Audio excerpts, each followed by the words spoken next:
The man was adrift in the ocean for 3 days, 3 nights. When he was in despair, suddenly he spotted a sailboat sailing in the distance. Roger's excitement was instantaneous. He cried out for help as loud as he could. But as the sailboat drew nearer, he realized it wasn't a sailboat at all. It was a terrifying shark. You're not a sailboat! You're a shark. You're a shark! Hey! Don't go back! Go back! Faced with the shark's attack, Roger didn't hesitate to pull out his dagger and stab the shark, although the shark was frightened and swam away. But in the panic, he accidentally stabbed the lifeboat. Roger was scared and panicked for a moment. Luckily, he found a patch in his kit and he was able to seal the leak in time. He was out of danger for a while. But there was no water or food for days. Roger knew the only thing he could do was wait for death.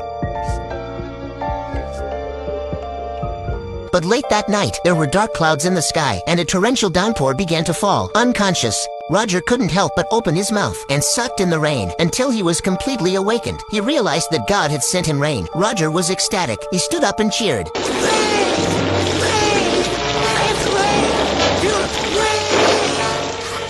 When the sun came up, the lifeboat drifted with the wind to a deserted island. When he woke up, the first thing Roger did was gather enough coconuts and set up a huge distress sign on the beach. Then, using his own skills, he quickly built a crude sextant, and based on the midday sun, Roger calculated that he was about halfway between Elmira, New York, and Muncie, Indiana. Roger was devastated because it was a very remote place where few ships passed. As night fell, Roger had no choice but to build a makeshift shelter. For a few days, he could finally get a good night's sleep, even in the rain. Roger slept soundly. Half a month passed. Roger never saw any passing planes or ships. It was as if he was alone in the world. He strung these coconuts together. Every day, he labeled them and wrote down the dates. He almost forgot his own birthday. Happy birthday to you, happy birthday to you, happy birthday, Lieutenant Crusoe, happy birthday to you. He heard the birds chirping in the jungle, driven by loneliness and curiosity. Roger took his homemade glass of water with him and prepared to explore the uncharted island. As he went deeper and deeper, except for the paradisiacal scenery, he didn't see anyone. He walked all the way to the other side of the island. He looked down the hill and saw no one there, surrounded by the sea. Roger then realized he was stranded on an uninhabited island. But on his way back, he found tracks on the beach. He thought he had the island all to himself. The sudden discovery of footprints made Roger uneasy, and as he followed the tracks, he found a warship on the other side of the island. While excited, Roger was a little worried. In order to find out what was going on, Roger had to bravely go over there. It turned out to be a Japanese warship, judging from its appearance. It must have been stranded a long time ago. Inside, it's a mess, and there was no sign of anyone. But the sudden appearance of a gorilla startled Roger. The gorilla had a pistol pointed at him. As Roger tried to dodge it slowly, the pistol accidentally discharged. The frightened chimp dropped the gun and hugged Roger for protection. The attentive Roger learned from a tag on the ape's wrist that his name was Coco. He's from the same country as Roger. He was a trained, highly intelligent experimenter. After a few moments of communication, Coco seemed to understand human language perfectly, and with his guidance, Roger found a lot of useful tools in the cargo hold, which made things easier for them. With their combined efforts, in a matter of days, they built a luxury villa. With Coco, Roger's life wasn't lonely. Coco often volunteered to help with the housework. Every few days, Roger would write a letter asking for help. He'd put it in a bottle he'd picked up from the battleship, and then, using a mechanism he set up himself, with a simple pull, the mail would travel smoothly and safely all the way to the ocean, hoping to be found and rescued.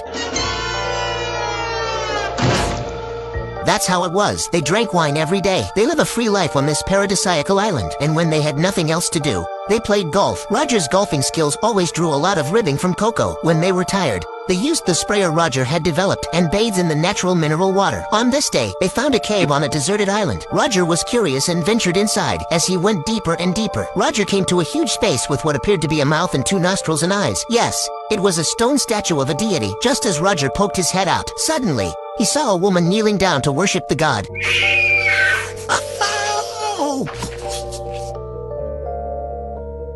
The woman woke up and picked up a stone and threw it at Roger, but whether it was a stick or a stone, Roger got away easily. After a lot of trouble, the woman was finally subdued by Roger and took her back to the house. Seeing that the man in front of her didn't seem to mean any harm, the woman let down her guard, but due to the language barrier, cannot communicate properly. After half a day of sign language, Roger probably understood that the other party was a native from the desert island next door. Their tribal chief would select 18 beautiful women every year to marry them unconditionally. Anyone who refuses is thrown into the sea to feed the sharks. Because the woman did not agree, so they fled to this deserted island to see the gods. She didn't expect to meet the handsome Roger. There was a subtle change in the woman's eyes. Over time, the two of them came together by mutual consent. The woman's hunting skills let them enjoy the delicious seafood. To commemorate the day they met, Roger named her Friday, and after a few months of living together, the two of them could basically communicate in a simple language. But this peaceful life did not last long. Suddenly arrived a group of people to disrupt everything on the island. They were no one else. They were the dozen sisters who, like Friday, had been forced to marry the chief.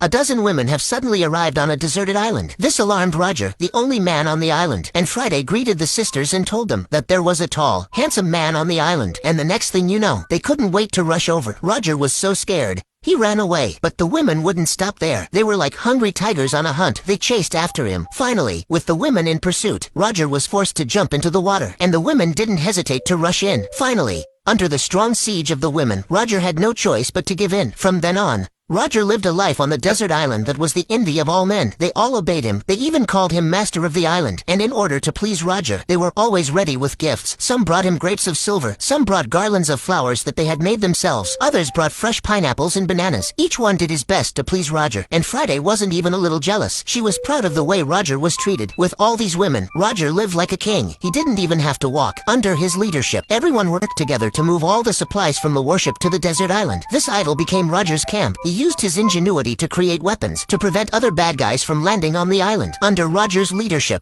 18 innocent girls have now become women in the truest sense of the word. But the good times were short-lived. One day the woman was on sentry duty in the trees, suddenly found that their chief had brought men to the deserted island. The bad news was a moment of panic for all of them. Coco, the orangutan, seemed to sense the coming danger. Luckily, Roger was well prepared. He told Friday to go first. As planned, she told the chief that these women could not marry him. They should choose to live free. It was the will of the gods. The chief, of course, didn't agree with Friday, so they went to the spirits to confirm everything. Roger uses a megaphone to make a show of it. With Coco's help, the eyes of the statue were blinking. It was a sight that really scared the chief, but upon closer inspection, the wise chief did not believe what was happening. He even spoke out against the gods. Roger had no choice but to take out his flamethrower and kept spraying fire out. Then Coco opened the valve. The pressure of the water was so strong that it sent the chief rolling back and forth. The chief was in a terrible state. And finally, with the chief leading the way, they couldn't wait to get off the island. And so it was. Roger and Friday were free again. With 18 women on this paradise island, Roger lived the good life that many men aspire to.